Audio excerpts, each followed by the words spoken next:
Married at First Sight, Novel Chapter 1. Wiltspoon hot weather in October was a killer. Still, the mornings and evenings were eased by the late autumn breeze. Serenity Hunt got up first thing in the morning to make breakfast for her sister's family of three before grabbing her birth certificate and slipping away in the silence. We're going Dutch from now on, and I'm talking about everything: the living expenses, the mortgage, and auto loans. Your sister should be splitting a cost, shouldn't she, staying at our place? Sure, she pays for $2,000 a month, but it doesn't stretch very far. She's basically mooching off us. Serenity overheard her brother-in-law's comment during the couple's argument last night. She had to move out of her sister's place. However, there was only one way to put her sister's mind to rest, and that was to get married. Since Serenity wanted to tie the knot on short notice without ever having had a boyfriend, she decided to take up on Grandma May's offer. Serenity had saved the old lady by chance and came to know that Grandma May was trying to marry off her grandson, Zachary York, who had trouble settling down. 20 minutes later, Serenity got off to her pit stop at City Hall. Serenity! A familiar voice summoned her attention the moment she got out of the car. It was Grandma May. Grandma May! As Serenity hurried over, she took notice of a towering yet distant figure standing next to Grandma May. He must be Zachary, her husband-to-be. At a closer distance, Serenity was dumbstruck after getting a load of Zachary's face. According to Grandma May, her eldest grandson, Zachary, had no luck with the ladies despite hitting 30. Needless to say, Grandma May was worried sick. Serenity has always assumed that he must be hideous. After all, she heard that Zachary had a high-paying job up the corporate ladder in a major group. Now that they had met face to face, Serenity realized that she got it all wrong. Zachary was attractive and carried himself with an air of aloofness, standing next to Grandma May with a sour face. He appeared too standoffish and gave off vibes to stay away from him. Serenity gazed straight to a black MPV parked nearby. Judging by the logo, it was a national car rather than some multi-million-dollar vehicle. Serenity deduced that the economic difference between her and Zachary was not that far off. She and an old friend from old school had started a bookshop at the entrance of Wilspoon School. During her free time, Serenity would also knit little knickknacks to sell online. The sales were not too bad. In a month, she could bring home a steady income of $20,000. The same amount in Wilspoon would position her among the white collars. That was why she could afford to hand her sister $5,000 for living expenses. Nevertheless, her brother-in-law had no clue about her earnings. Serenity told her sister to pocket $3,000 and only disclose to the remaining $2,000 to her husband. Serenity, this is my oldest grandson, Zachary. He's a 30-year-old man and can't even get himself out there.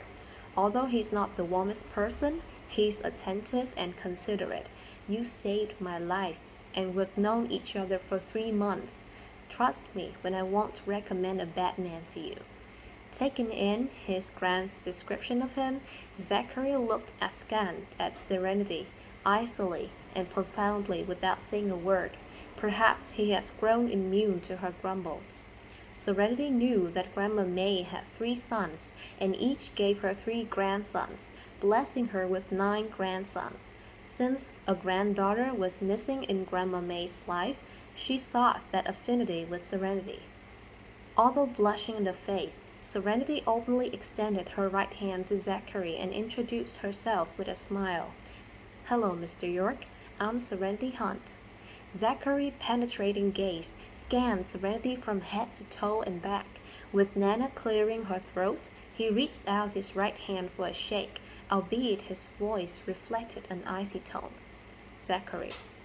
After the handshake, Zachary raised his left hand to look at the time before informing Serenity. I'm a busy man. Let's get it done and get over it. Serenity hummed in an acknowledgement. Grandma May jumped in. Go on inside to sort out the paperwork. I'll wait for you here. Gran, get into the car. It's a hot day out. Zachary said as he helped Nana into the car. Through his actions, Serenity was able to agree with Grandma May's statement that Zachary might be callous, but his heart was in the right place. Although they were strangers, Grandma May mentioned that Serenity could move out of her sister's place into a house Zachary owned and paid for in full after the marriage. It could reassure her sister that Serenity was in good hands and end the arguments in the house because of her. It was only a marriage of convenience. Soon, Zachary returned to Serenity's side and uttered, "Let's go." Sure, Serenity quietly followed him into the city hall. At the registry office, Zachary urged Serenity, "Miss Hunt, you can still change your mind if you don't want to go through with this. It doesn't matter what my Nana says. Marriage is a huge commitment, not to be taken lightly." He was hoping Serenity had second thoughts, because he had no intentions to marry a woman he had only met.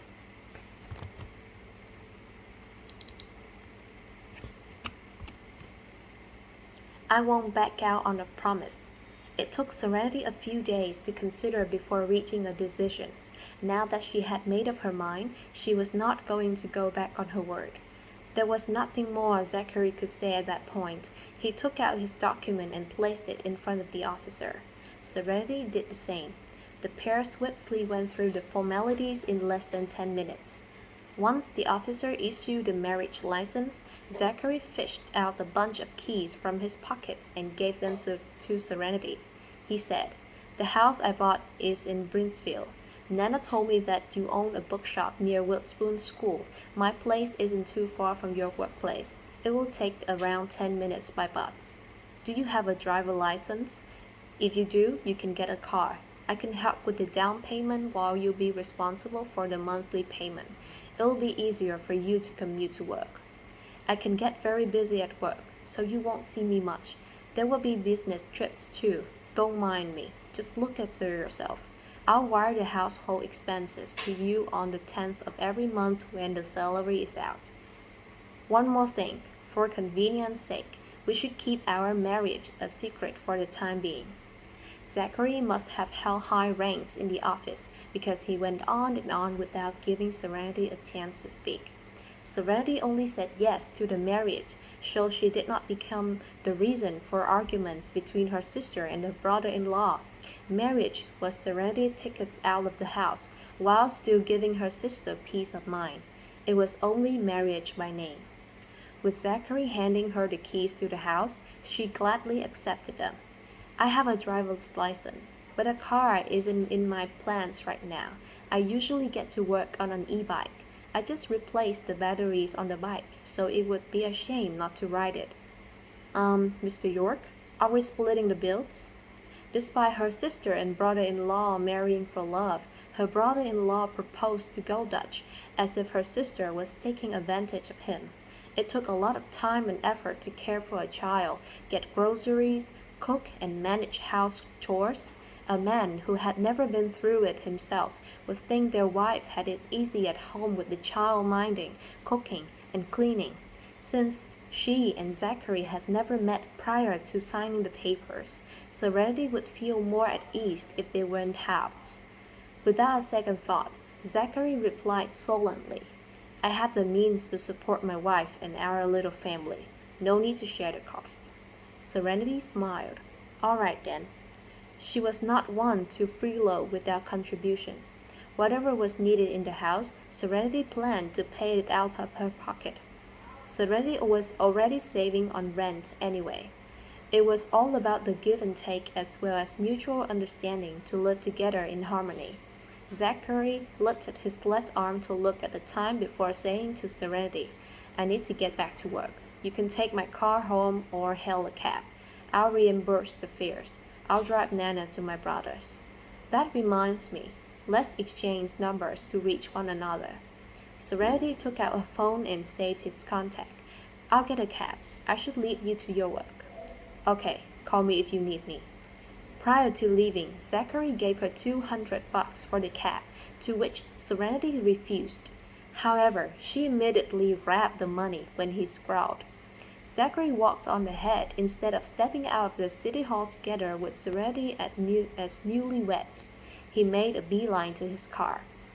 "Where is my granddaughter-in-law?" Seeing that only his grandson made it out, Grandma May asked skeptically. "You went in together. Why didn't you leave together? Did you change your mind, or did Serenity change hers?" Zachary fastened his seat belt before pulling out the marriage license. Turning around, he gave the license to Gran. "We got the papers. I need to hurry back for a meeting at the office." I gave her 200 to get a cab. "Gran, I'll drive you up to the crossroad ahead. The bodyguard will take you home."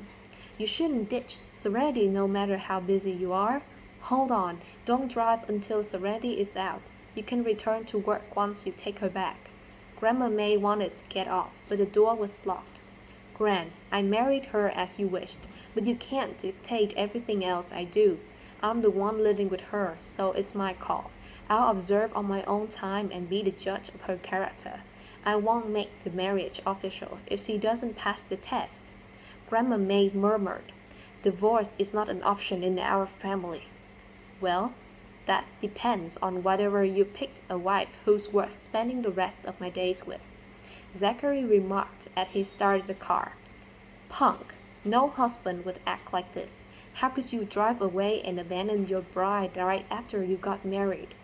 Grandma May knew that since her oldest grandson had made the biggest concessions by marrying Serenity, he refused to budge in other matters. It was not like she could do anything about it. Her grandson might make Serenity a grass widow if Grandma May pushed him too far. Serenity would be the victim in all of this. Zachary let his Nana tear into him. He would make Serenity happy if she deserved it. Had she been lying to Nana and putting up a facade, Zachary would divorce her 6 months later. Serenity could still find another man since she kept the marriage under wraps and had no plans for sexual contact. After driving for 10 minutes, he pulled over at an intersection. There were a few luxury sedans parked there. One of them was a Rolls-Royce. Zachary pulled up by the road and got down from the car before tossing the keys to an awaiting bodyguard. He instructed, "Take the old missus home." "I'm not going back. I want to stay with you and spend time with my new granddaughter-in-law." Grandma May put up a fuss. Nevertheless, her darling grandson has got into the Rolls-Royce, turning a deaf ear to her protests. She could only watch as her oldest grandson drove off in the luxury sedan. Zachary was, in fact, the mover and shaker of Witherspoon's corporate world. He was the heir to the richest family in Witherspoon, with a net worth of 100 billions. Ruthless bastard! Grandma May cussed her grandson out and murmured under her breath bitterly, "I'll wait for karma to strike when you fall in love with Serenity." No amount of anger could get her grandson back here. By the time Grandma May picked up the phone to call Serenity, the latter was sitting in the cab on her way home. "Serenity, Zach is swamped with work. Don't take it to heart." Feeling the marriage license that was stuffed in her pocket, Serenity answered, "I can understand, Grandma May. I don't mind it at all. Don't feel bad. He's paying for my fare. I'm already on my way home." "You're married to Zach now. Am I still Grandma May to you?" Serenity was caught in a daze for a moment before calling her Gran. The old lady happily accepted the new address title. "We're a family now, Serenity. Tell me if Zach ever picks on you. I'll have your back." It took forever for her grandson to get a wife.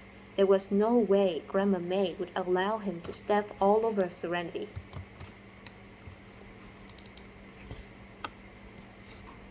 "I will, Nana," Serenity casually responded.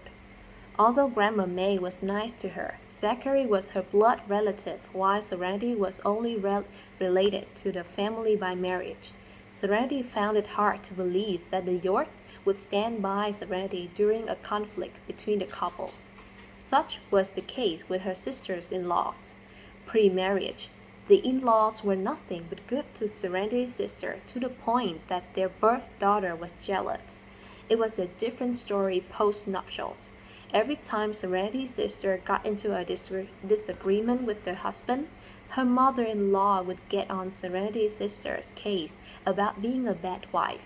In short, the son was always family while the daughter-in-law remained as an outsider.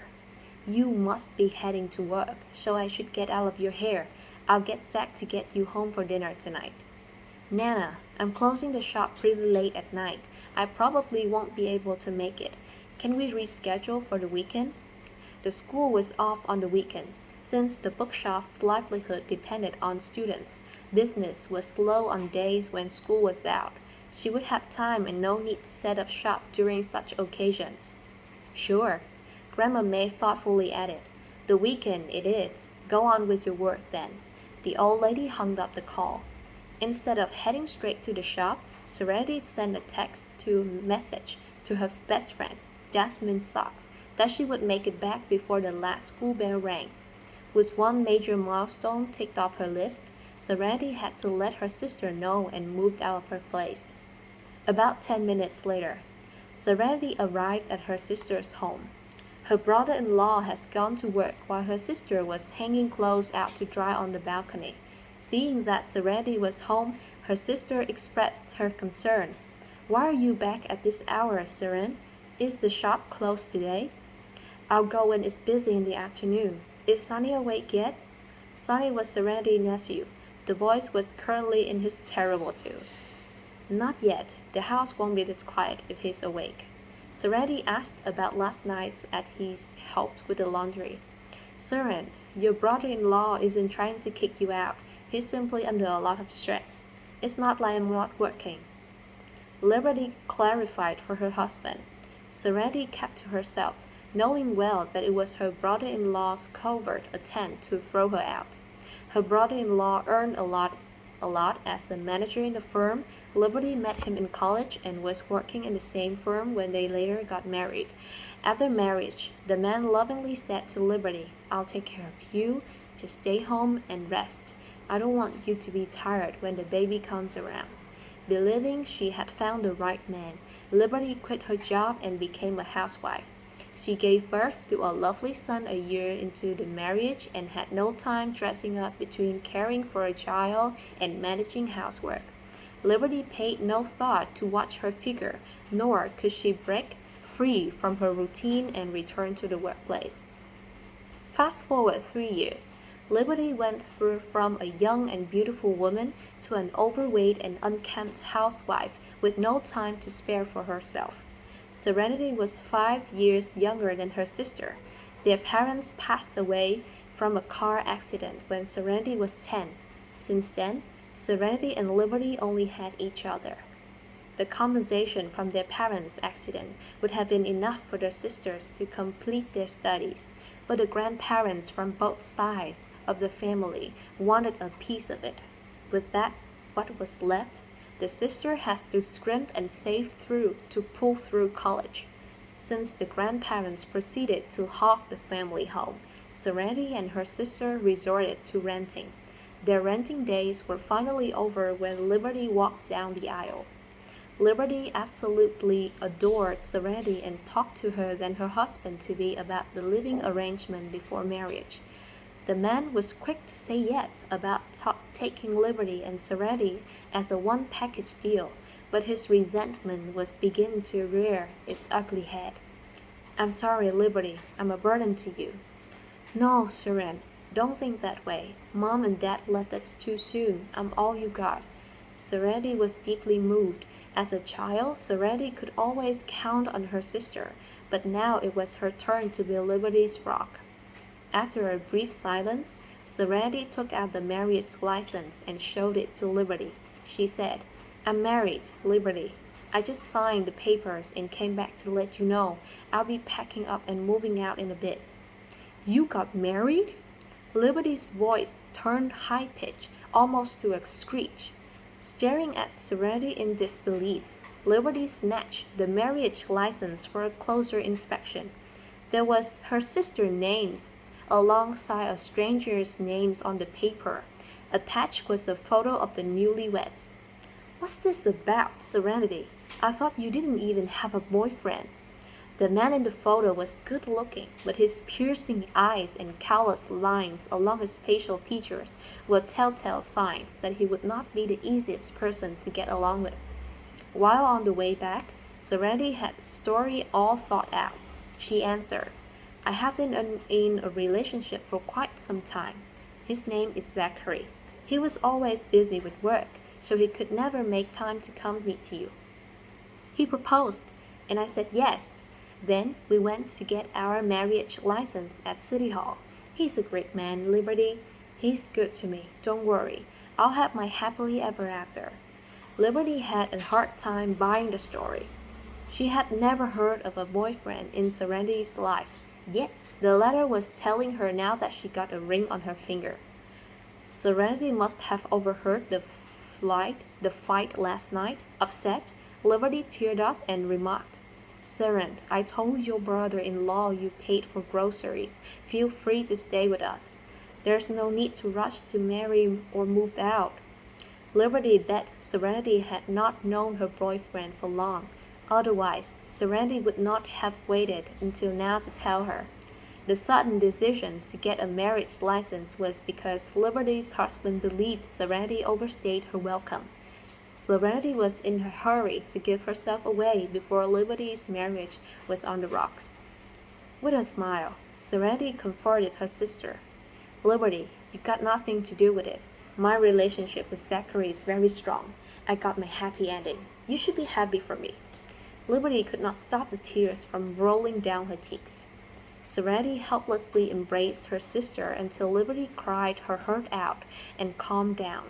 Serenity made a promise to Liberty. I'll visit you often, Liberty. Zachary's house is not far from yours in Brentfield. It takes me 10 minutes on the e-bike. What's the situation with his family?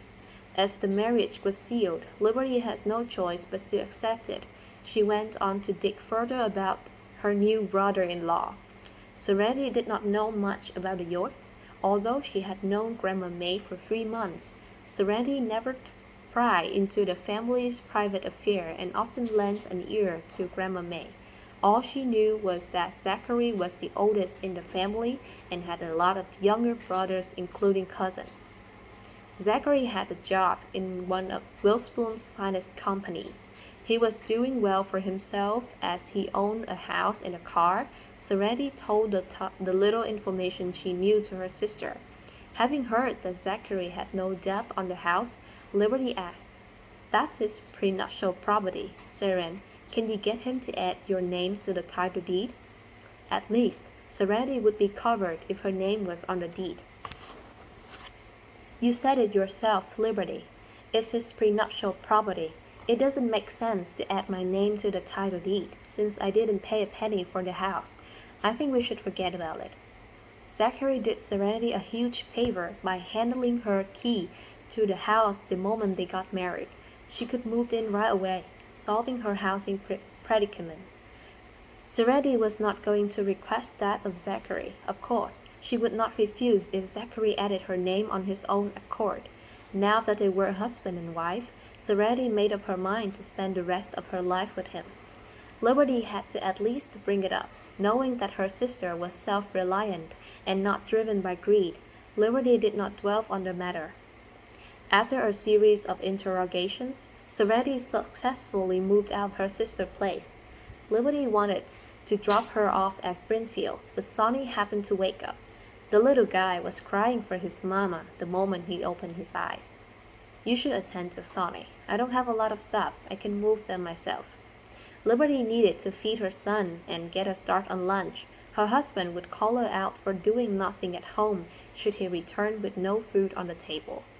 Left with no choice, Liberty said, Be careful on the road. Are you coming here for lunch?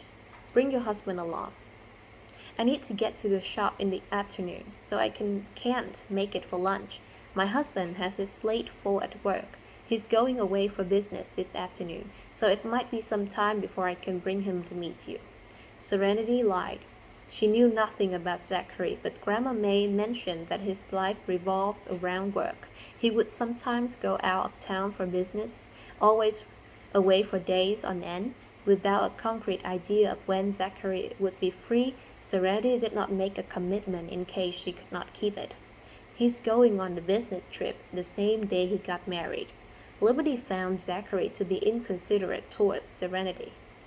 We've only got our marriage license and not the wedding. The way I see it, he should go on these trips and make more money, since the expenses will pile up.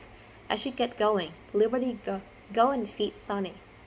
Serenity waved her sister and nephew goodbye before hauling her suitcase down the stairs. She had heard about Brinfield but never entered the neighborhood before. She hailed a cab and went straight to Brinfield. Once there, it then occurred to Serenity that she forgot to ask Zachary the floor his place was on. Serenity pulled out her phone to call Zachary, but he might not pick up since he was at work. Still, she decided to call him through WhatsApp. Zachary was in a meeting. Everybody in the conference room had set their phones to silent mode, as no personal calls could be taken during this time. He had also muted his phone. As his phone was put on the table, Zachary quickly noticed the incoming call from Serenity.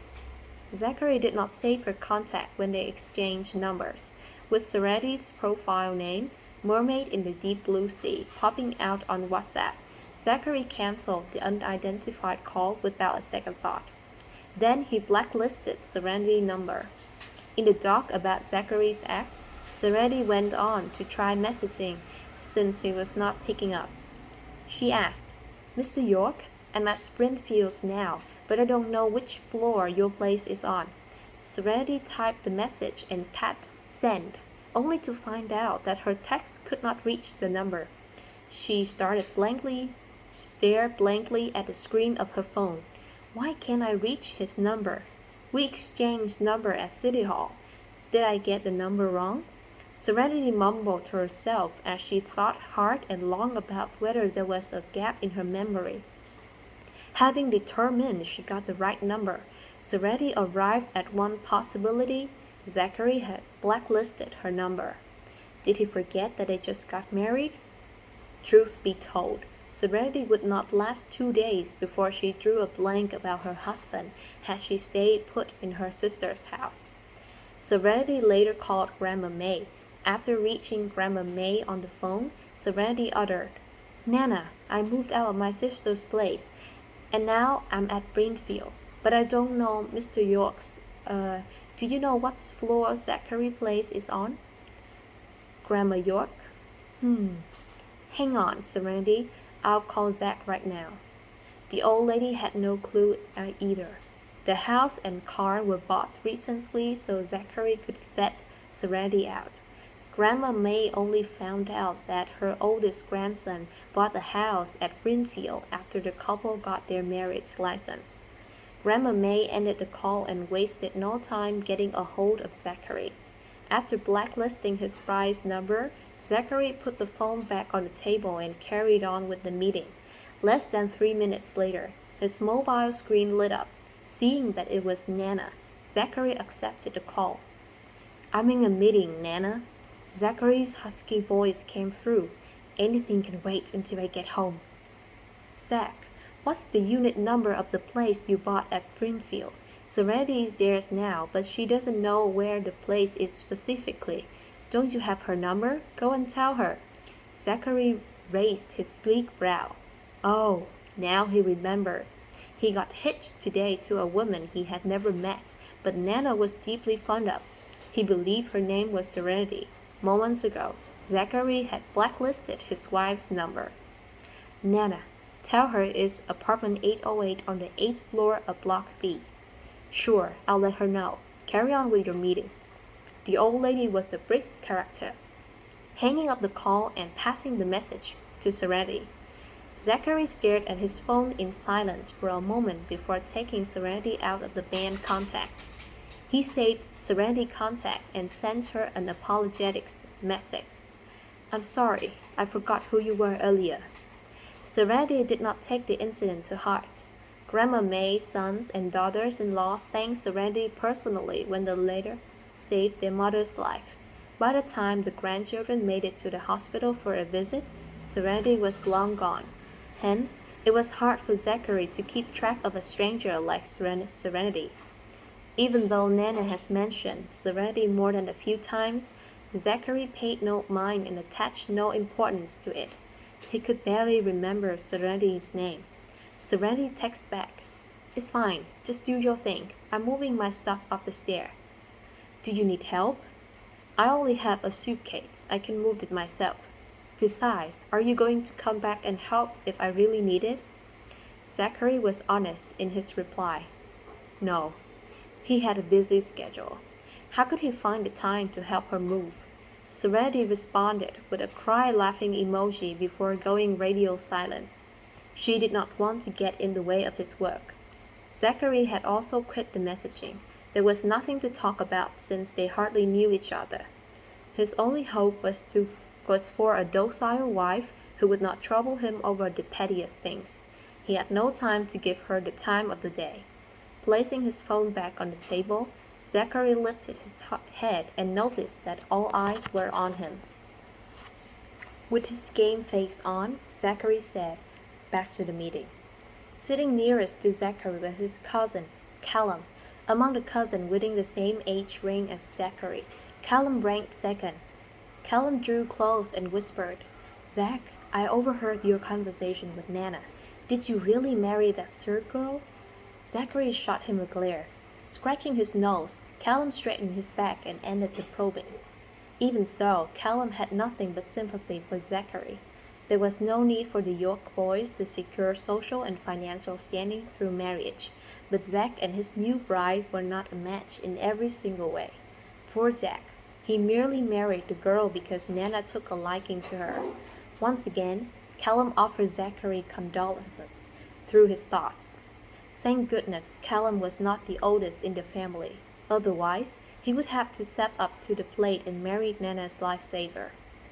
Unaware of that, Serenity got the location details and was busy dragging her suitcase to get to her new home. She opened the door only to step into a spacious house. The place was bigger and more decked out than her sister's house. Putting down her suitcase, Serenity started by looking around the place. This was her home from now on. It has 2 living areas, 4 bedrooms, 1 kitchen, 2 bedrooms, and 2 balconies. Each space was broad and wide. Serenity estimated the entire house to be at least 2,000 square feet. The place was barely furnished as there was only a sofa set with a coffee table and a wine chiller in the living room. 2 out of 4 bedrooms were equipped with a bed and a wardrobe while the other 2 were empty. The master bedroom has an ensuite facilities, complete with a walk-in closet, study, and bathroom. Despite the divided space, the master bedroom remained huge like the living hall. This must be Zachary's space. Serenity chose to live in the other room with the bed. The sunlight that came from the balcony brightened up the room. As this was a bedroom down the master bedroom, the new husband and wife could enjoy their personal space. Although they were married in the eyes of the law, Serenity would not propose spending time as a married couple unless Zachary asked for it.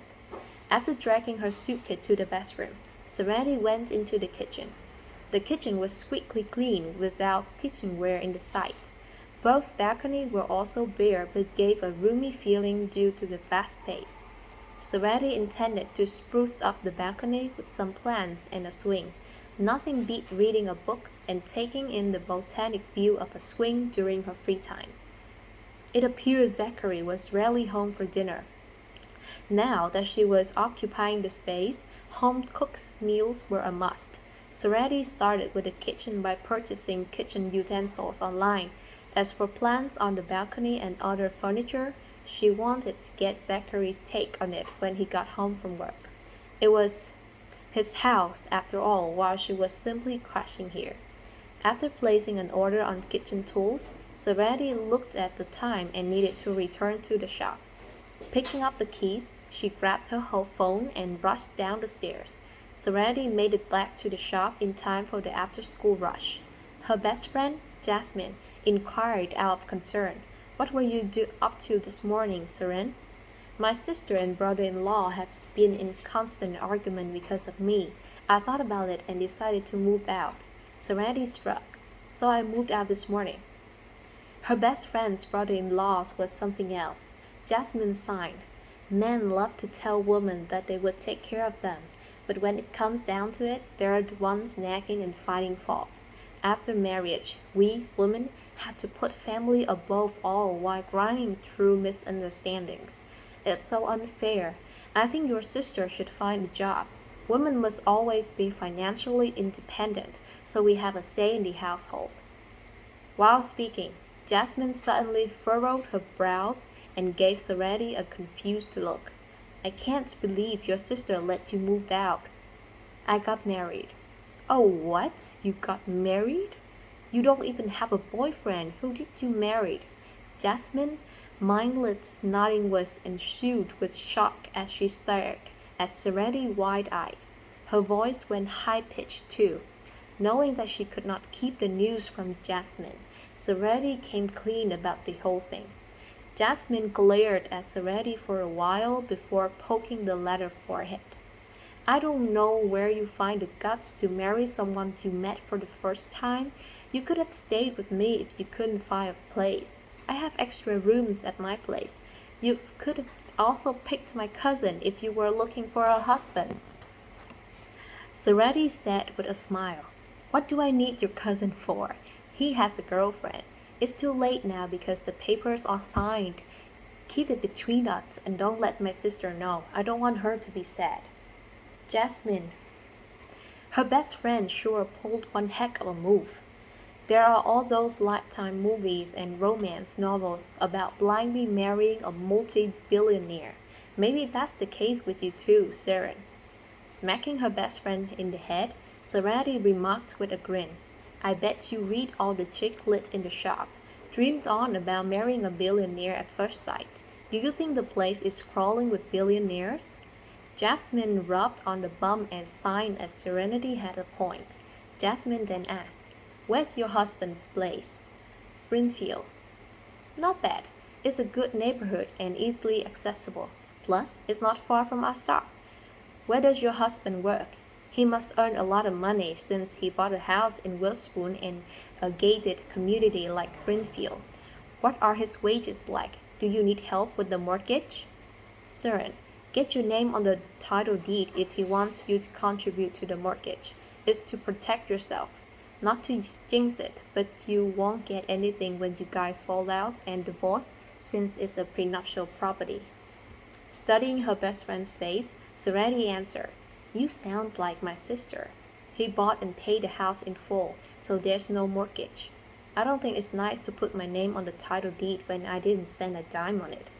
Jasmine replied, It won't matter if the husband and wife get along. It struck Serenity that her brother-in-law bought the family house before marriage. He was also paying the monthly house loan, but the renovation was paid with Liberty's money.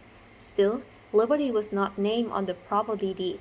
With her mind harking back to her brother-in-law accusing Liberty of blowing cash, Serenity began to worry about her sister. She ought to bring it up to her sister one of these days. Serenity closed the shop at 11 o'clock at night. Since Jasmine's home was nearby and a family member was buying her dinner, Serenity told Jasmine to get on home. Having shut the main door, Serenity took out her keys and walked into her e-bike. She rode for 20 minutes until she arrived downstairs at her sister's place. It was only when Serenity parked the bike that she realized she no longer lived there. Lifting her head, Serenity glanced at the floor her sister was on and found that the lights were off. Although feeling down, Serenity left the family of three to be and rode her e-bike into the night. It was midnight by the time she reached Brimfield. She was welcomed by darkness as she pushed through the door and entered the house. It did not feel like anyone lived in this place. Grabbing her pajamas from the suitcase, Serenity took a hot shower and allowed the weariness to rock her to sleep. Meanwhile, at the Witherspoon Hotel, flanked by bodyguards, Zachary walked out of his family-owned hotel. He had just closed a big deal with a major client and arranged for the client to stay in the presidential suite. With his new wife coming to mind, Zachary decided to take a trip home. Sir, will it be the estate or the hilltop villa? The estate was the York's family home, while the villa on the hill was a property belonging to Zachary. His permanent domicile was the villa, but he would catch up and have dinner with the elders of the family at the estate every now and then. To Brinfield. Zachary got into the Rolls-Royce and instructed in a husky voice, "Don't forget to bring around the national car I bought." It was a facade to fool his wife. What was his wife called again? All right, what's the name of the missus again? Zachary could not be bothered to dig out the marriage license. Oh, it was likely Nana did not return it to him after he showed her. Anyhow, the marriage license was not with him. The bodyguard replied, "The young missus is Serenity Hunt. She's 25 this year. You might want to remember that." Mr. Zachary had an exceptional memory, but when it came to people who he was not fond of, he jammed them out. This was especially true with women. He probably would not know the lady's name even if they met every day. "Sure, got it," Zachary responded offhandedly. Judging by Zachary's tone, the bodyguard knew he would not be bothered to learn the young missus' name. Refusing to waste more brain shells on Serenity, Zachary slumped against the seat and rested his eyes. The journey from Witherspoon Hotel to Brinfield took 10 minutes. With the luxury sedan convoy stopping at the neighborhood gate, Zachary proceeded to drive the national MPV into the neighborhood.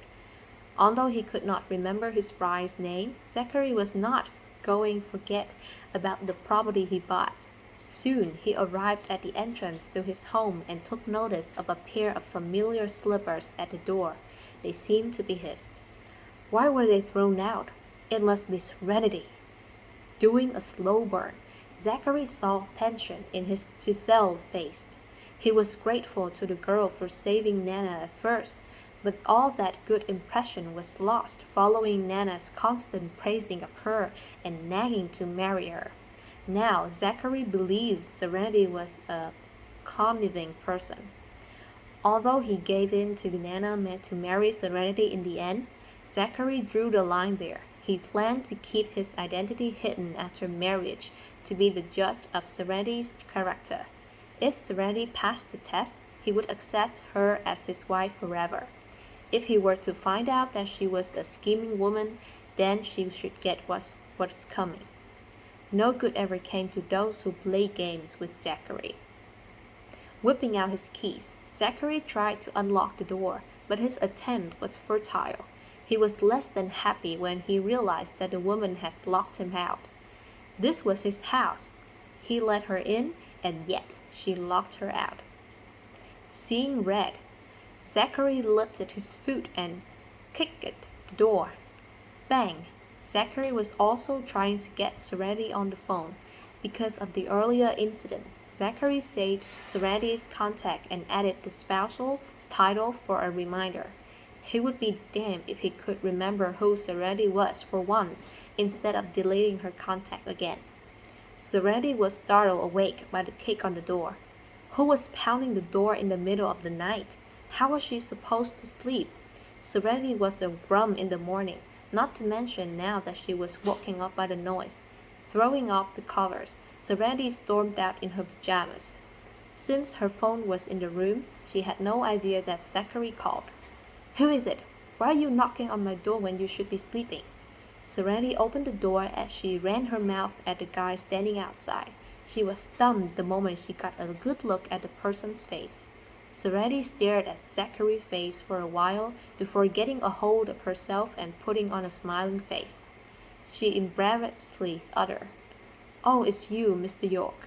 Zachary's rage was already on an all-time high as she did not pick up his call. Brushing Serenity off, Zachary walked past her and entered the house with a sour face. Serenity stuck her tongue out behind his back. This was the after effect of marrying at first sight. She popped her head out the door to look. It was a good thing the neighbors were not awakened by Zachary's vigorous clamming. Spotting the slippers by the door, Serenity bent over to put them back inside the house before locking the door behind her. "I got home at midnight. I thought you wouldn't be come back, since you weren't home by then. That's why I locked the door," Serenity explained. I was alone at home, so I thought I should put your slippers at the door just to be safe. People will know there's a man in the house if they see a man's slippers. They wouldn't dare try anything. No bad guy scared Serenity as she practiced self-defense. Nevertheless, it did not stop Serenity from putting some safety measure into place. Sitting on the sofa, Zachary stared icily at her with deadpan yet penetrating eyes. The nights in October were chilly to begin with. Not only did Serenity feel the chill from his piercing glare, but winter was also brought forward. It was freezing. "I'm sorry, Mr. York." Serenity brought his slippers over and placed them by his feet while apologizing. She should have called to ask if he was coming back. It took a while before Zachary coldly blurted, "I said not to mind me, but this is my home. I'm not happy that you locked me out." "I'm sorry, Mr. York, I'm sorry. Next time I'll call in advance to check if you're coming back. I'll lock the door if you have no plans to return." After a brief silence, Zachary uttered, "I'll inform you when I'm going on business trips. I'll be home every day unless I tell you otherwise. Don't call me. I'm a busy man. I don't have time to take your tiresome calls." "Oh," Serenity answered, whatever he said then. This was his place. He was the boss. "Mr. York, do you want any supper?" Since Zachary worked until late, Serenity thought he must be hungry. Hence, she asked out of kindness. "I don't have the habit of midnight snacking. It's fattening." Zachary was careful to watch his weight, refusing to let himself go and become overweight. It was hard to shed the pounds. Serenity smiled. "You're fit, Mr. York, so I guess I'll go back to bed." "Sure," Zachary replied. "Good night." Serenity wished him good night before turning on her heel to leave. "Hang on, Serenity." Zachary called her after her. Pausing, Serenity turned her head around and asked, "Yes?" Zachary looked at her and said, "Please don't walk around in your pajamas next time." She was not wearing a bra underneath her pajamas. Unfortunately, his eagle eyes picked up on that. They were husband and wife anyway, but what if someone else caught her in her pajamas? The last thing he wanted was for other men to see through his wife's body. Red in the face, Serenity bolted back to her room and slammed the door shut. "Zachary." She was embarrassed before he could feel awkward for her. Zachary took a moment to sit before heading to the master bedroom. He bought the furnished house at the last minute. It was moved in already. Nevertheless, his bedroom has not been sorted out due to the rush. He was quite impressed that Serenity knew how to take a hint instead of brazenly demanding to sleep in the same room. Thank goodness fulfillment of marital obligations was not asked of him. The wee hours of the morning went by uneventfully for the married couple. The next day, Serenity woke up at 6 o'clock in the morning as usual. Before, she would make breakfast and tidy up the place after she got up. If time permitted, she would help her sister hang the laundry out to dry. Serenity had taken the role of a nanny in the years she stayed at Liberty's place, mainly because she was trying to lighten the load of her sister. However, her brother-in-law took it for granted and ordered her around like a nanny. She woke up today and stared at the unfamiliar bedroom that she spent the night in.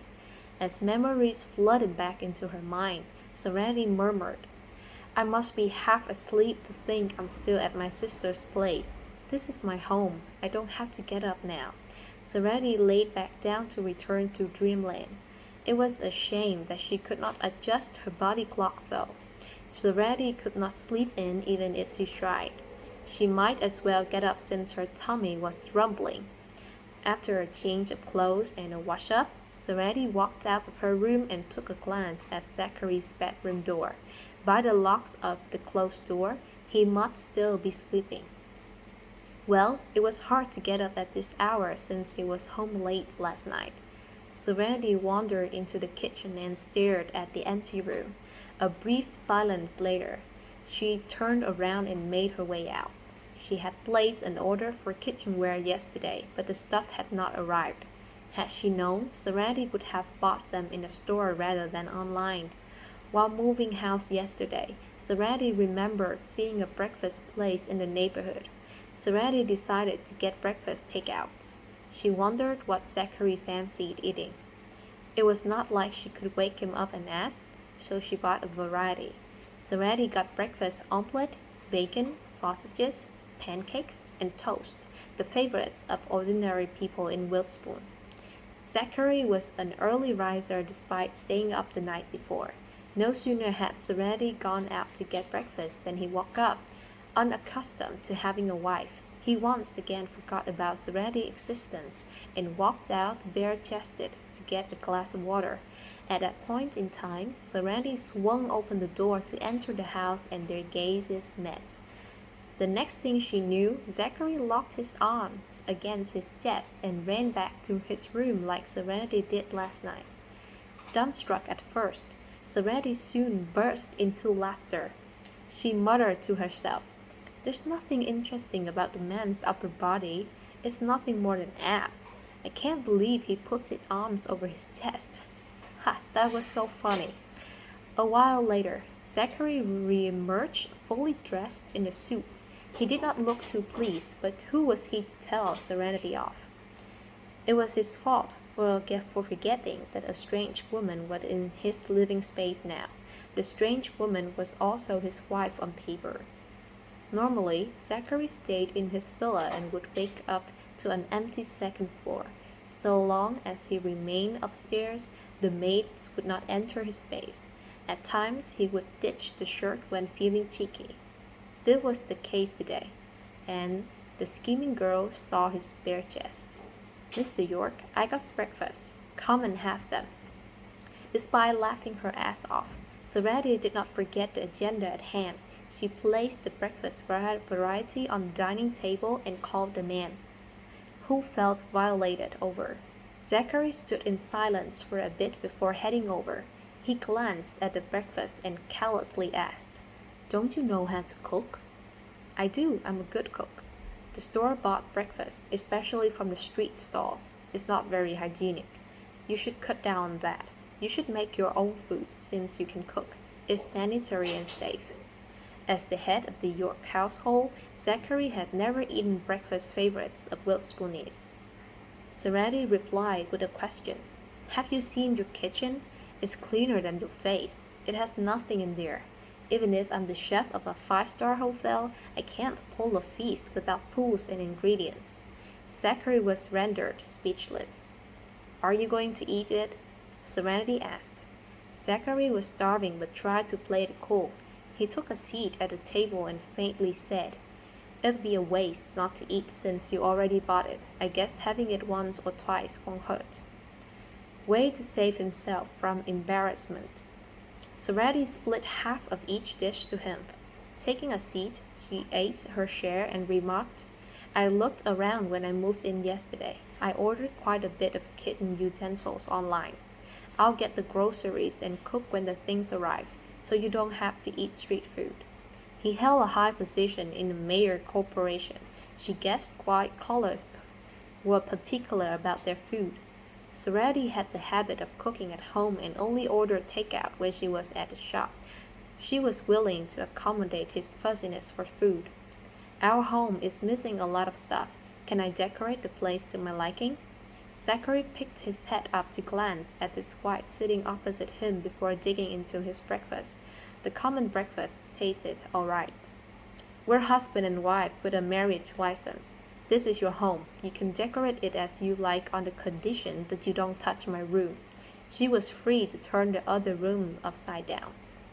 Okay, having obtained his permission, Sarati made up her mind to go as planned.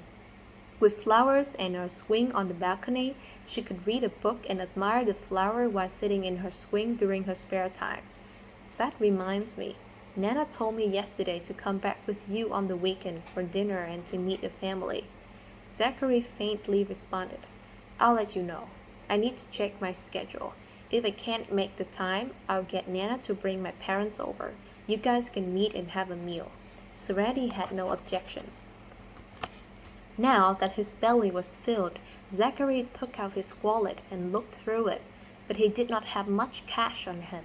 In the end, He pulled out the debit card and put in front of Serenity. With a raised brow, Serenity looked at him. You need money to buy things. This card is for you. The pin is... Zachary looked for a pen and paper and wrote the pin down before handing it to Serenity. You can use the card for household expenses. I'll transfer the money into the account every month when my wages are in, but you need to keep track of whatever you buy. I don't mind you spending the money, but I need to know what it's spent on. Back when they got the marriage license, Serenity had asked him whether they should go halves on the expenses, to which Zachary shut down. Since they were a married couple, they were family. He didn't mind giving her money. Zachary had more money than he could count and could not put a figure to his assets. He barely had time to spend the money as he was often busy at work. At least his wife could now help him use some of it. Nevertheless, it did not mean that Zachary wanted to be taken advantage of. He had to watch out as Serenity was a scheming girl in his eyes. He had no problems with Serenity squandering the money on the house.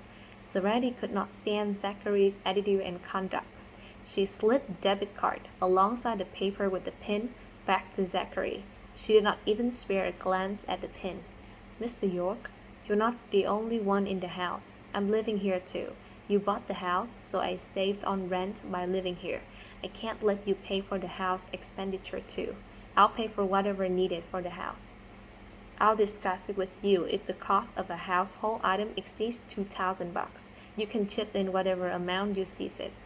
Her income was high enough to cover the daily household expenses. There was no need for him to pay unless it was a huge purchase. It was not that she could not accept his money, but his attitude rubbed her the wrong way. He made it seem like she was after his money and even told her to keep track of the purchases. Her bookkeeping was only for the shop's expenditure and not extended to her life. Zachary was not an idiot. On the contrary, he was very smart. From the refusal, Zachary caught on that his attitude hurt Serenity's pride. He felt silent for a moment before pushing the debit card and pin-written paper toward Serenity. Softening his tone, he said, I know you own the shop, but how much can you make? You said it yourself that this is your home. You're part of it, and so am I. How can I let you shoulder all the household expenses? Take it. Don't keep a record of your purchase if you don't want to. Have you given a thought about getting a car? Do you need my help to pay the initial deposit? You can afford the monthly commitment with your income. Zachary did not really look into her earnings, but she must be doing well since she started a bookshop at the entrance of Witherspoon School. Surely she made quite a bit. At this age, it was the easiest to get women and children to open their wallets. The house is not too far from my shop. I can take my bike. The traffic in Witherspoon is horrible during rush hour. My two-wheeled ride is better than a four-wheeled motor. Zachary was lost for words. She was right. He avoided the rush hour to get to work. Sometimes he was caught in the morning rush hour when he has to leave for an emergency. The gridlock traffic would make him wish he took his private jet out instead. It would make your life easier with a car. You can drive on the weekends and take your sister and nephew for a short trip. Zachary remembered Nana saying that the woman lived together with her sister. The people who mattered most in Serenity's life were her sister and nephew. Maybe later. We just got married and we don't know each other well. I don't feel comfortable using your money to buy a car. I have enough savings to get a car, but a house is a better investment. I can have a home with a house. I'm not like you men. Men prefer getting cars. There was a preferential difference between men and women. Women would usually pick a house while men were after cars. Oh yeah, my sister wants to meet you, but I told her that you're away on business. I'll take you to see her at a later date. Sure, Zachary answered. After the chat, Serenity went to air the clothes while Zachary sat in the living room. He wanted to read the papers, but he did not have a subscription delivered to his place. Since he could not find a newspaper, he turned to check the news on his phone to kill time. Have you done your laundry? Having hung her laundry out in the sun, Serenity threw a question to the man on his phone. I got it covered. His clothes were normally sent to the dry cleaners. Serenity pursed her lips without saying a word more. She went about her business. She swept, mopped, and tidied up the place. Zachary watched as she scuttled back and forth in the house, doing a maid's job, furrowing his brows. He was tempted to say something, but held his tongue after much thought. The maids were on top of the house chores at this home, but the wife was the one responsible for housework in the everyday family. It was a good thing his butler arranged for the maids to clean before they moved in. The house was spotless. Serenity swept around without finding a speck of dust. Now that she was done with the daily task, Serenity returned to her room and cleaned herself up. With the handbag in hand, Serenity walked out of the room and told the man on the sofa, "Mr. York, I'm going to my sister's place and then to the shop. Around what time will you be home? You can leave me a message, so I'll leave the door unlocked. I'll come back every night unless I'm away on business. I'll let you know beforehand if I need to go away." "All right," Serenity replied. "Serenity, take the card." Holding the bank card, Zachary got up and approached Serenity. He handed the debit card to her and apologized. "I should have watched my tone just now. I apologize. I'm sorry." Serenity studied his face for a while, finally accepting the card as he appeared genuine this time. She stuffed the card, alongside the paper with the pin, into her pocket. "I should get going." "Sure." Zachary stood there as he watched Serenity leave. Once the door was shut, he let out a sign of relief. He did not seem to do a good job assuming the role of a husband. Returning to his seat on the sofa, Zachary wrapped his phone from the coffee table and called the butler in the family home. With the butler picking up, he uttered in a low voice, "Sam, when the old missus is up, tell her to gather the family to have dinner at Springfield. The old missus will know what it's about." Serenity went to her sister's place. She opened the door and went inside the house to find her sister was already up. Liberty was busy in the kitchen. "Liberty!" "Seren, you're here." Liberty came out of the kitchen and was happy to see her little sister. "Have you eaten? I'm making a pot of pasta. Do you want a plate?" "I'm good. I had breakfast. Have you started cooking?" "You don't have to if you haven't because I brought you and Sonny breakfast." "Not yet. Sonny had a fever last night. I didn't sleep much the whole night, so I got up late. Your brother-in-law had to get breakfast from the shop. He wasn't happy about it. He accused me of doing nothing all day and I could have made him breakfast, since all I did was look after a child." Liberty was hurt. Serenity was furious for her sake.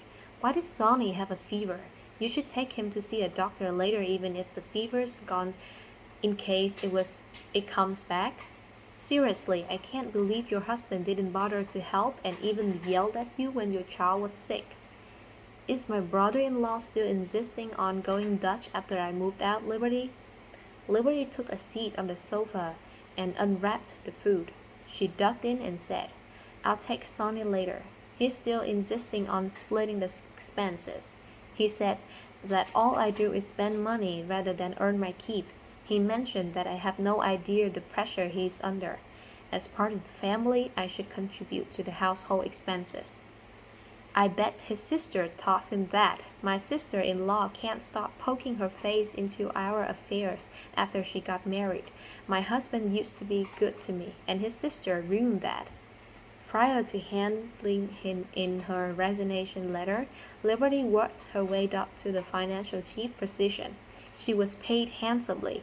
Liberty gave up a lot for love and marriage, but received hate from her in-laws' return. Liberty only spent her money on the home. The clothes she bought were in Serenity's money. The shopping only came once in a while, and buying things like cosmetics were less frequent than new clothes. However, her in-laws would kick up a fuss about Liberty's spending whenever she bought new clothes and cosmetics. Even if Liberty explained that it was with Serenity's money, her in-laws would argue the gifted money was a joint asset with her husband, so she had no right to use it for herself. "Liberty, why don't you send Sonny to a kindergarten? You can pick up your career again and earn as much as, if not more than your husband." Serenity felt sorry for her sister. While Serenity was living under the same roof with her sister and family, Serenity would take on all the housework to help her sister out. Now that she had moved out, Liberty got more on her plate. Your brother-in-law said to wait until Sonny is 3 or 4 before enrolling him in a kindergarten. Liberty was interested to return to the workplace. If nothing else, the burden of a car loan, mortgage, and elderly care was weighing heavily on the family. Serenity frowned as she got the sense that Liberty's husband was treating Liberty like crap, and it was only getting worse. Serenity had to ask, "Do you think your husband is seeing someone else?" Startled, Liberty uttered, "I don't think so. I know how much he's making. He doesn't have extra money to keep a mistress. But your husband's been increasingly rude to you. You must think about your future. Don't be a misunderstood stay-at-home mom without an income." Liberty felt silent for a moment before stating, "We'll see. Don't worry about me, Saren. I'll be okay. How are you doing? When is your husband coming back from his trip?" "It'll be a while. He can be busy since he's working in a major corporation." Liberty inquired about Serenity's life at the new home in detail. She was able to relax once she was sure her little sister was doing well. Now that Serenity had spent some time with her nephew, Liberty urged her to get back to the shop. While riding her e-bike to the bookshop, Serenity reflected on her sister's messy life. Distracted, Serenity failed to pay attention to her surroundings and nearly rammed into a car. With her flight or fight instinct kicking in, Serenity swerved to the side and narrowly missed the car. At the same time, she hit the brakes. The car also came to a screeching halt. Serenity glanced at the car. It was a Rolls-Royce, a luxury sedan. Behind the Rolls-Royce was a row of identical vehicles. The people in those cars must be the bodyguards of the person in the luxury sedan. Since Witherspoon was a metropolis, luxury sedans were not a rare sight. Serenity made a gesture of apology to the driver before starting her e-bike and slipping away. There was no way she was going to wait to be yelled at. The driver turned his head over to the man in black in the back seat. "Mr. Zachary is the missus." Zachary's face fell as he clearly witnessed Serenity almost knocking onto his car. She was obviously distracted. To have an absent mind while riding on the busy road, was she trying to get herself killed? Serenity went to her sister's place. She opened the door and went inside the house to find her sister was already up. "Let's go." Despite tearing into Serenity in his mind, Zachary had no intention to say or do anything about it. Serenity was his wife on paper, but they were no different than strangers. Too scared to say anything, the driver started the car. Serenity had no idea she nearly ran into her man's car. She sped off on her e-bike and made it to the shop in no time. Jasmine always arrived earlier than Serenity since the former lived nearby. "Seren." Jasmine ordered breakfast after she was done setting up the shop. She was enjoying breakfast when her best friend entered the scene. Jasmine asked with a smile, "Have you eaten?" "Yeah." "Oh," Jasmine went on to finish the most important meal of the day.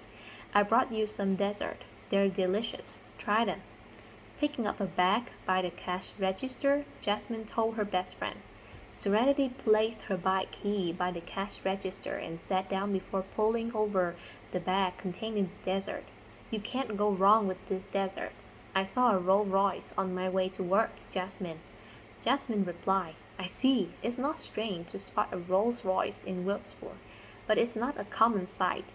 Did you see who's in the car? Is it just like in the books, a hot and single CEO?" Serenity stared at Jasmine without a word. Jasmine chuckled. "That was what it's like in the books. Why are the young, hot and rich CEOs eluding us?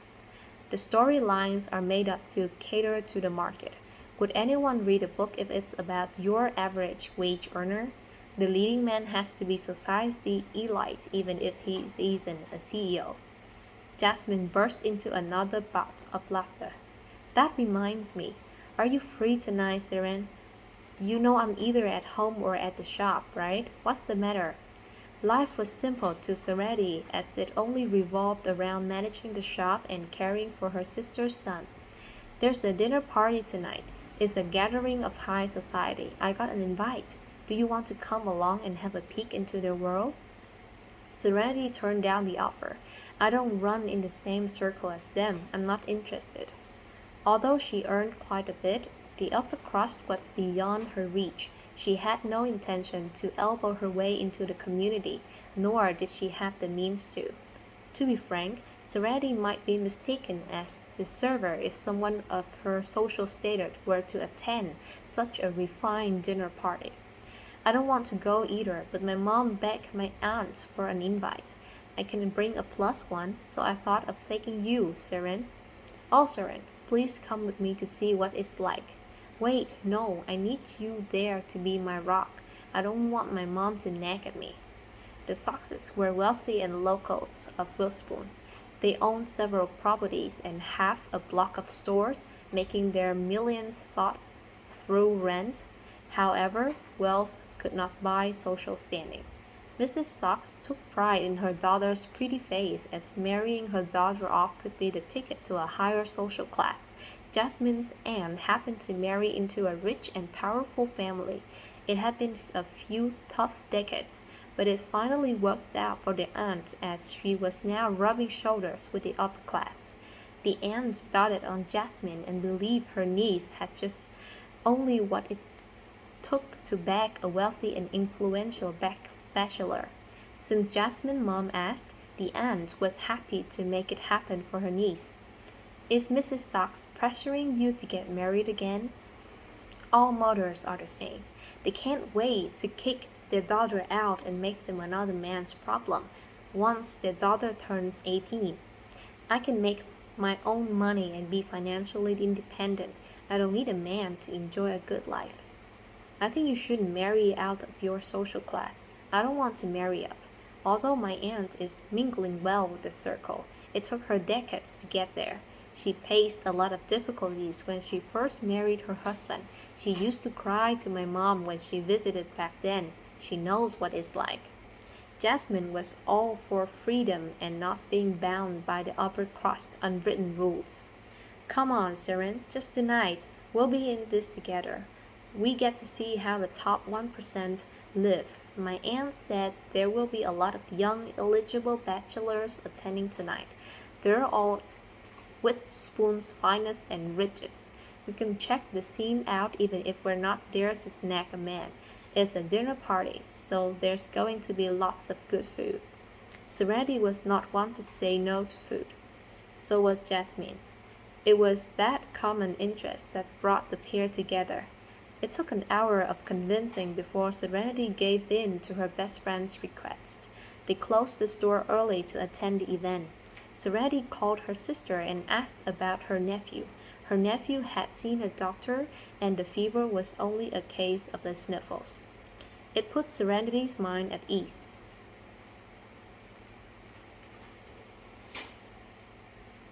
She then told Liberty about attending a dinner party with Jasmine. It's nice even if it's just for the experience. Of course, you can make some friends from that circle. Liberty was in favor of Serenity attending the party. It was not for any other reason than to witness the other side of the world.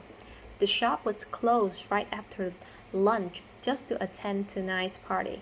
Jasmine dragged her best friend home to put on some fancy dress and slap some makeup on.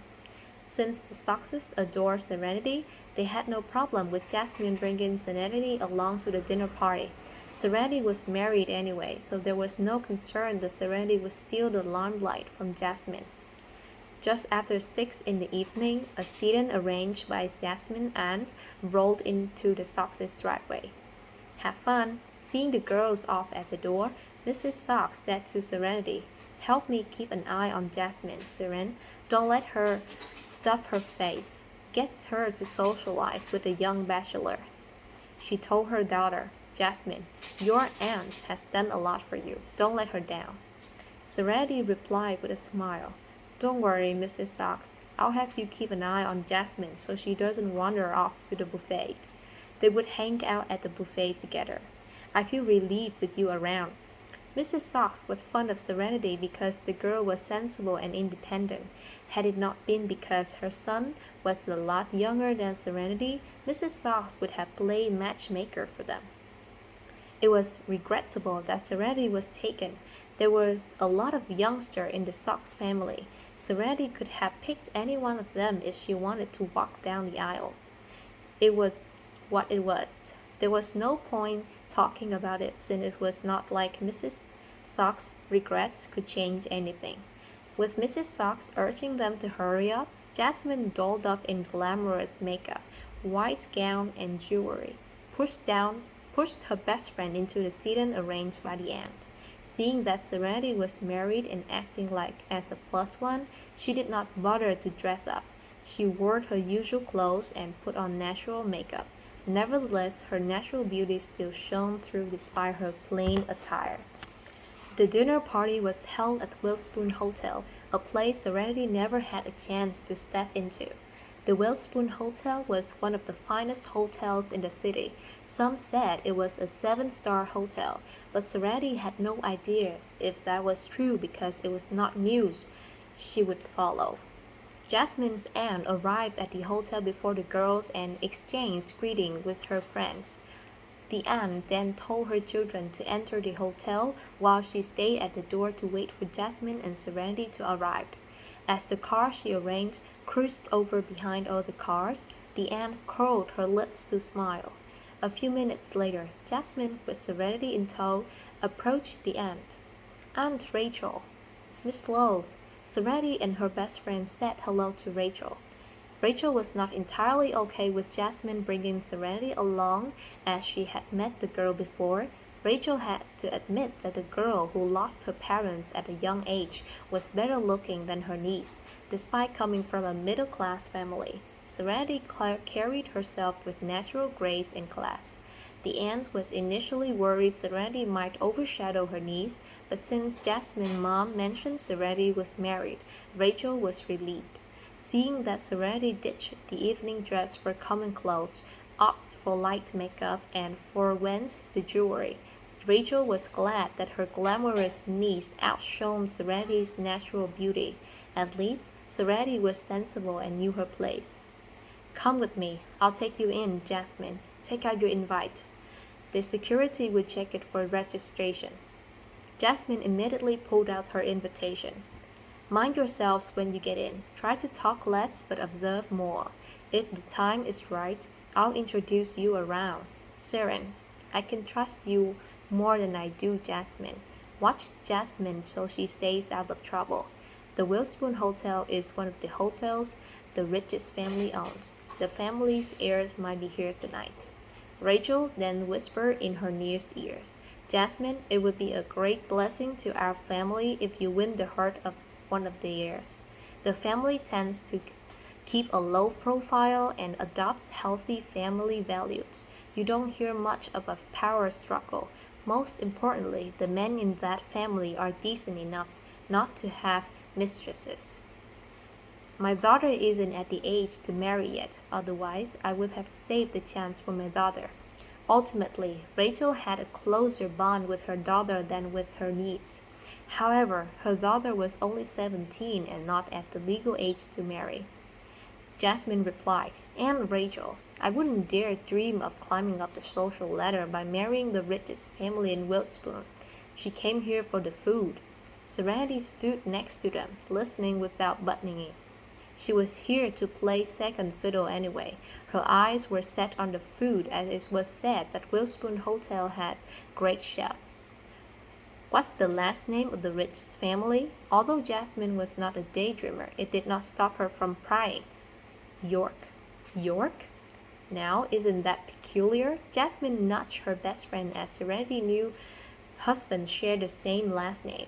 Serenity knew what her best friend was getting at, but she simply grinned without a word. Although her husband's last name was York, Zachary had no relation to the richest family except for the surname. It was common to share the same full name, let alone a last name. The Yorks might be made of money, but they're not snobs. The family will accept whoever their boys pick, so long as the woman is of good character. The Yorks are pretty open-minded. Rachel had no qualms about pushing her niece to go after the Yorks. Her niece was good-looking and nice. Jasmine's family was also well-off, and although nowhere near the wealthiest family, the success prevailed over many. Jasmine's nonchalance tempted Rachel to pull her ear. In the end, Rachel helplessly uttered, "You two should head in. I just saw a friend. I'm going there to say hello." "Aunt Rachel, we'll go in then." Jasmine hastily dragged Serenity to get away from Aunt Rachel's nagging. Aunt Rachel was exactly like her mom. It was no wonder Aunt Rachel got along with Mom. They were two of a kind.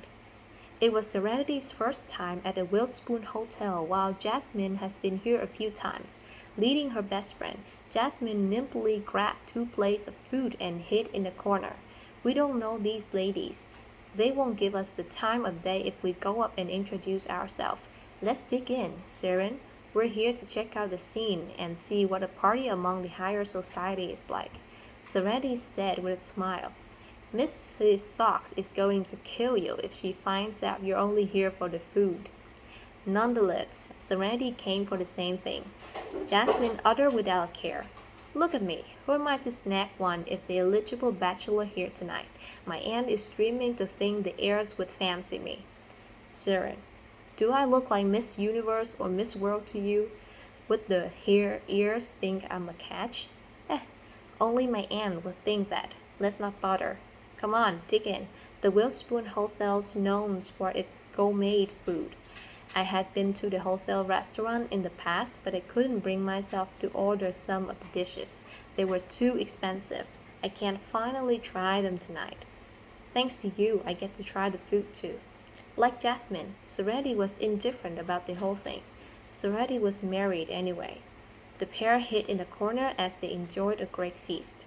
Suddenly, the crowd turned their eyes into the hotel entrance. With silence filling the room, the pair, who were munching in delight, realized something was up. Serenity elbowed her best friend and asked, "Jasmine, why did they stop talking? They are all facing the door. Who's there?" "No idea." Jasmine stood up while Serenity followed behind. Getting on their tiptoes, the pair tried to get a view of the hotel entrance, but there were too many people in between to witness the grand entrance. It was quite a bustle that drew everybody's attention. The organizer of the event tonight was a prominent figure in the business world who was buddies with the Yorks. Since Zachary was head of the York family and the party was held in the family's hotel, the least Zachary could do was to show up. After sorting out the critical affairs, Zachary made an appearance at the event. His lofty build and attractive appearance, despite his tense facial muscle and standoffish presence, were like a magnet, drawing everybody's attention wherever he went. "Mr. York, Mr. York!" Zachary was showered with reverent greetings as he made his way through the crowd. The high-standing CEOs greeted Zachary's face. Zachary courteously nodded his head as a response to the hellos. Zachary was the center of attention as he walked into the room, completely oblivious to his new bride in the corner. Serenity's gaze could not get past the crowd and onto her man's face. After failing to catch a glimpse of the leading man despite standing on her toe to look for a long time, Serenity soon lost interest and sat back down. She tugged on her best friend and said, "I won't bother. There are too many people around to get a good look. Let's eat." To Serenity, the mission tonight was to peek out. "Wait for me here, Seren. I'll ask my aunt who came. All that commotion is as if the king has graced us with his presence." The curiosity was eating Jasmine up inside. "Sure," Serenity casually replied. Jasmine went off on her own. Since Serenity had cleared her plates, she picked up her empty plates and got up, while everybody was pushing over the VIP. Serenity could grab the food at ease without enduring the stares and dirty looks. Zachary walked into the room and first went to have a small talk with the organizer of the event. His bodyguards, with their game faces on, kept their eyes and ears peeled for anything and everything. Mr. Zachary had a thing against females coming too close. Their primary task when attending events with Mr. Zachary was to be on the lookout for those with ulterior motives. Perhaps blessed with hate, one of the bodyguards was able to look far and caught sight of Mr. Zachary's wife while assessing the venue. Zachary withheld his identity when he married Serenity. However, as Zachary's bodyguard, they recognized the missus of the house. Hence, Zachary's bodyguards, aside from the old missus, were familiar with Serenity. Thinking his eyes were fooling him, the said bodyguard was fixated on the girl and realized that it was indeed Mr. Zachary's wife. The missus was unfazed by Mr. Zachary's presence as she held two plates and selected her favorite food. It did not take long before her plates were filled to the brim. Carrying two plates on food, Serenity walked away and sat down at a table in the corner. She proceeded to indulge in the food like nothing ever happened. The bodyguard. Once Zachary was done exchanging words with a few well-acquainted CEOs, the bodyguard seized the opportunity to walk up to him and whispered, "Mr. Zachary, I saw your missus." Zachary furrowed his brows, but quickly wiped off the scowl and coldly blurted, "Why is she here?" "No clue.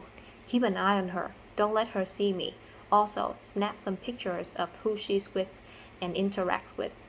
In Zachary's eye, Serenity had not cleared herself from having an ulterior motive.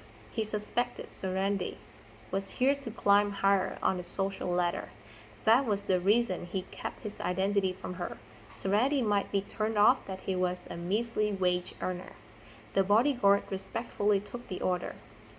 Zachary casually went back to sharing a pleasant conversation with the CEOs. It was usually through these conversations that the deals were closed. Serenity was unaware that she was seen and watched by her husband's bodyguard. With Jasmine returning from asking around, Serenity inquired, "How was it? Did you get anything?" "Yeah, the heir of the Yorks is here. He's the head of York Corporation, but I couldn't see the man himself. There are too many people. He's also surrounded by a security detail. My aunt lamentably told me that the heir doesn't like females getting too close to him. Every time he attends an event, he keeps his bodyguards near to shut out all the single ladies from trying to chat him up." Oh, Serenity could not care less. "Seren, your man is also a York. Do you think there's no correlation?" "There aren't a lot of people with that last name, and that's the surname of the richest family." Jasmine brought a glass of red wine to her lips and took a sip. "You read too many chick lit. There are so many people with the same first and last names under the sun, much less a surname. Bill Gates is one of the richest men, but do you think everybody with that last name is his family?" Jasmine smiled. "You have a point. My husband is a white-collar worker. He drives a national car and earns six figures. Do you think the heirs of the Yorks would drive that sort of car? You have a wild imagination, don't you?" Serenity never dreamed of becoming Cinderella. It was fine to daydream, but not to the extent of being out of touch with reality. Come to think of it, can the head of the York family swing the other way, since he doesn't want young females approaching him? Is he married? Serenity was the least bit interested in the young heir's appearance. Nevertheless, it was questionable that he shunned away from young women. Either he was chaste, or he had a problem in that department. He might play for the other team for all she knew. I never heard the news of him getting hitched. Although we're not in that circle, news of his marriage would rock Witherspoon since he's the head of the York household. The papers and media would have been all over his wedding. We heard nothing, so I guess he's single."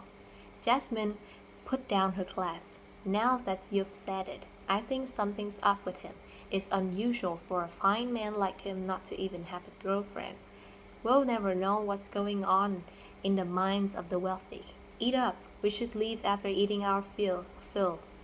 Sure, Jasmine responded. The girls began to feast like nobody's business. Many had observed them. Some looked away after a fleeting glance, while others watched on with disdain and taunt. It appeared an heiress and her maid attended the ball and hid in a corner to eat the whole night as if they had been starved. These girls sure could eat. Jas, did you and Serenity sit here the whole night?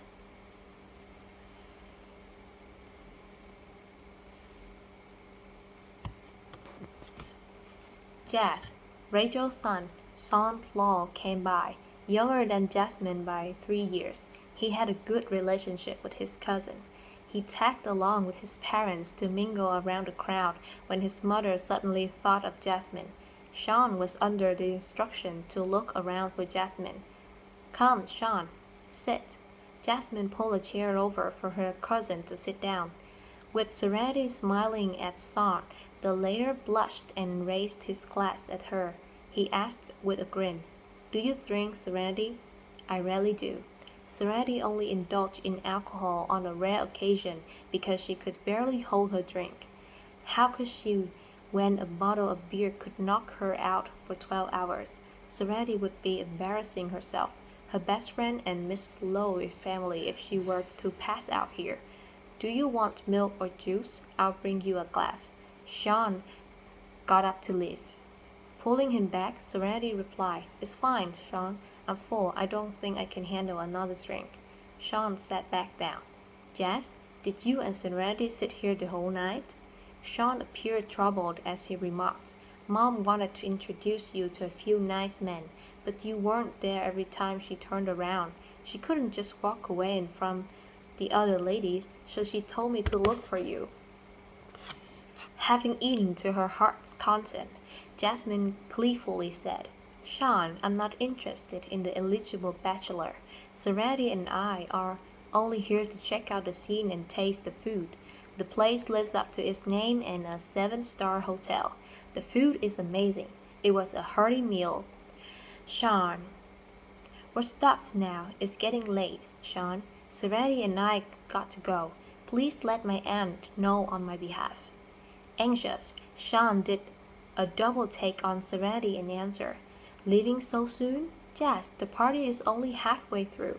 It's still early. The earliest would be 11 o'clock tonight before the party's over. Serenity chimed in. We have a business to run tomorrow, so we can't stay out that late. With the pair getting up, Sean followed behind them. You know you can delay the opening time by a few hours. Sean hovered around Serenity, hoping to keep the girls around for a little longer. That won't do. Our busiest time are in the morning, afternoon, and evening. Missing out on the morning sessions could cost us a loss.